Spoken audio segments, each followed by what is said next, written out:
সুপ্রিয় দর্শক, এইমাত্র পাওয়া সকালের আপডেট সংবাদে আপনাদেরকে জানাই স্বাগতম। শুরুতেই থাকছে সংবাদ শিরোনাম। প্রধান উপদেষ্টা ডক্টর মোহাম্মদ ইউনূসের সঙ্গে দেখা করলেন বিএনপির মহাসচিব সহ মির্জা ফখরুল ইসলাম আলমগীর। থাকছে বিস্তারিত। এদিকে আরও থাকছে 3 দলের 3 মত, ফেব্রুয়ারিতেই ভোট করতে অনড় সরকার বললেন ইউনূস। থাকছে বিস্তারিত এবং সবশেষ জানিয়ে দেব মাগুরার সাবেক এমপি সাইফুজ্জামান শেখরের ভাই চুয়াডাঙ্গায় গ্রেপ্তার। এতক্ষণ শুনছিলেন সংবাদ শিরোনাম, এবার থাকছে বিস্তারিত। রাতে বিএনপির মহাসচিব মির্জা ফখরুল ইসলাম আলমগীরের নেতৃত্বে 8 সদস্যের প্রতিনিধি দল প্রধান উপদেষ্টার সঙ্গে বৈঠকে অংশ নেয়। অন্যরা হলেন দলটির স্থায়ী কমিটির সদস্য খন্দকার মোশাররফ হোসেন, গয়েশ্বর চন্দ্র রায়, আব্দুল মঈন খান, আমির খসরু মাহমুদ চৌধুরী, সালাউদ্দিন আহমেদ, ইকবাল হাসান মাহমুদ ও এজেড-এম জাহিদ হোসেন। বৈঠক শেষে মির্জা ফখরুল ইসলাম সাংবাদিকদের বলেন, একটি শক্তি নির্বাচনকে বিলম্বিত করার চেষ্টা করেছে, তবে নির্বাচন পেছানোর কোনো সুযোগ নেই।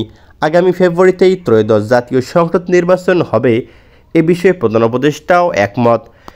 সংশ্লিষ্ট সূত্র থেকে জানা গেছে, নির্বাচনী পরিবেশ বিঘ্নিত হতে পারে এমন অযৌক্তিক দাবি দেওয়ার বিষয়ে সজাগ থাকতে বৈঠকে সরকারকে অনুরোধ করেছে বিএনপি। বিভিন্ন রাজনৈতিক নেতারা বক্তব্য নিয়ে নির্বাচন নিয়ে ধূম্রজাল বা বিভ্রান্ত তৈরি হয় সে বিষয়ে সরকারকে খেয়াল রাখছে বলেছে তারা। ভোটের আগে জুলাই সনদের পূর্ণাঙ্গ বাস্তবায়নের বিষয়ে বিভিন্ন দলের দাবি বিষয়ে এনসিপির বিএনপির নেতারা বলেছেন, বাস্তবায়নে বৈধ বা সাংবাদিক কোনো উপায় থাকলে সেটা তারা একমত হবেন। প্রধান উপদেষ্টার সঙ্গে বৈঠকে জামাতের নায়েবে আমির সৈয়দ আবদুল্লাহ মোহাম্মদ তাহেরের নেতৃত্বে দলের সেক্রেটারি সংস্কার ও জাতীয় নির্বাচনের প্রশ্নে রাজনৈতিক দলগুলোর মত ভিন্নতা কাটছে না। রোববার অন্তর্বর্তী সরকারের প্রধান উপদেষ্টা অধ্যাপক মোহাম্মদ ইউনূসের সঙ্গে বৈঠকে নিজেদের আগের অবস্থান তুলে ধরেছে বিএনপি। জামাতে ইসলামী জাতীয় নাগরিক পার্টি এনসিপি, তবে প্রধান উপদেষ্টা স্পষ্ট করে বলেছেন, ফেব্রুয়ারির প্রথমার্ধেই নির্বাচনে অনুষ্ঠিত হবে। নির্বাচন ছাড়া কোনো বিকল্প নেই। কেউ যদি নির্বাচন ছাড়া অন্য কোনো বিকল্প নিয়ে ভাবে, সেটা হবে জাতির জন্য গভীর বিপজ্জনক। আগামী বছরের ফেব্রুয়ারিতে প্রথমার্ধে সংসদ নির্বাচন চায় বিএনপি। তারা সংবিধান সংক্রান্ত প্রস্তাবগুলো সংসদের মাধ্যমে বাস্তবায়নের পক্ষে। তবে প্রধান উপদেষ্টার সঙ্গে বৈঠকে দলটি বলেছে, জুলাই সনদ বাস্তবায়নে বৈধ বা সাংবিধানিক কোনো উপায় থাকলে সেটা তারা মেনে নেবে। অন্যদিকে জামাত ইসলামী ফেব্রুয়ারিতে নির্বাচন অনুষ্ঠানে একমত হলেও দেশ একটি নীলনকশা নির্বাচনের দিকে যাচ্ছে কিনা সেই প্রশ্ন তুলেছে তারা সংসদ নির্বাচনের আগে জুলাই সনদের পূর্ণাঙ্গ বাস্তবায়ন, সনদ বাস্তবায়নে গণভোট এবং সংসদের উভয় কক্ষে সংখ্যানুপাতিক পিআর পদ্ধতিতে নির্বাচন নিয়ে আলোচনা করে দলটি সিদ্ধান্ত নিবে জানিয়েছে। আর এনসিপি বলেছে, তারা চায় আগামী যে নির্বাচন হবে সেটা গণপরিষদ নির্বাচন।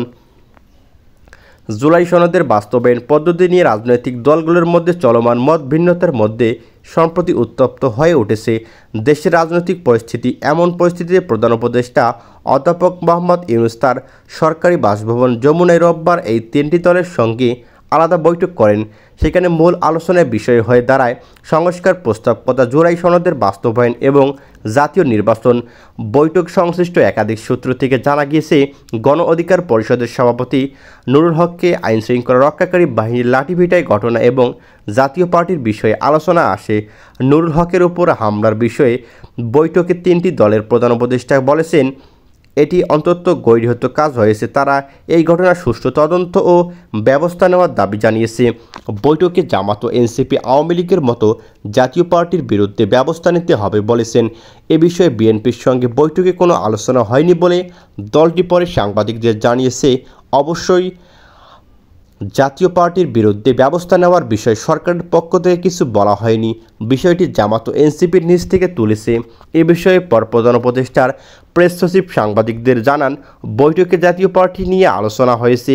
একজন এক এক ধরনের মতামত দিয়েছে। প্রধান উপদেষ্টা তা শুনেছেন। বৈঠকে মূলত প্রধান উপদেষ্টার দল 3টির কাছে বর্তমান পরিস্থিতি ও নির্বাচন নিয়ে মনোভাব জানতে চেয়েছে। বৈঠকে পরিকল্পনা উপদেষ্টা ওয়াহিউদ্দিন আহমদ, মাগুরা 1 আসনের সাবেক সংসদ সদস্য সাইফুজ্জামান শেখরের ভাই ও মাগুরা পৌর আওয়ামী লীগের যুগ্ম সাধারণ সম্পাদক আশরাফুজ্জামান হিমাসকে পুলিশ গ্রেপ্তার করেছে। চুয়াডাঙ্গা সদর থানা পুলিশের একটি দল আজ ভোর 5টার দিকে স্থানীয় রেল স্টেশনে তাকে গ্রেপ্তার করেছে। সদর থানা পুলিশ ভারপ্রাপ্ত কর্মকর্তা ওসি খালিকুর রহমান বলেন, আওয়ামী লীগ নেতা আশরাফুজ্জামান দর্শনা জয়নগর চেকপোস্ট হয়ে ভারতে পালিয়ে যাওয়ার উদ্দেশ্যে চুয়াডাঙ্গা রেল স্টেশনে অবস্থান করেছেন। এমন খবরের ভিত্তিতে সেখানে অভিযান চালানো হয়েছে। তালাবদ্ধ একটি ব্যাগসহ আশরাফুজ্জামানকে গ্রেপ্তার করে সদর থানায় আনা হয়েছে। ওসি খালিকুর রহমান জানান, প্রাথমিক তথ্য অনুসারে আশরাফুজ্জামানের বিরুদ্ধে অন্তত 5টি মামলার তথ্য পাওয়া গিয়েছে। মাগুরা সদর থানা পুলিশকে খবর দেওয়া হয়েছে তাকে নেওয়ার জন্য। মাগুরা সদর থানা পুলিশের একটি দল চুয়াডাঙ্গার উদ্দেশ্যে রওনা দিয়েছে। মাগুরা থেকে পুলিশের দলটি আসার পর আশরাফুজ্জামানের ব্যাগের তালা খুলে দেখা হবে। মাগুরা সদর থানার ভারপ্রাপ্ত কর্মকর্তা ওসি আইয়ুব আলী আজ বেলা 11টায় বলেন, আশরাফুজ্জামানের আটকের খবর তারা পেয়েছে। তাকে আনতে পুলিশের একটি দল চুয়াডাঙ্গা যাবে।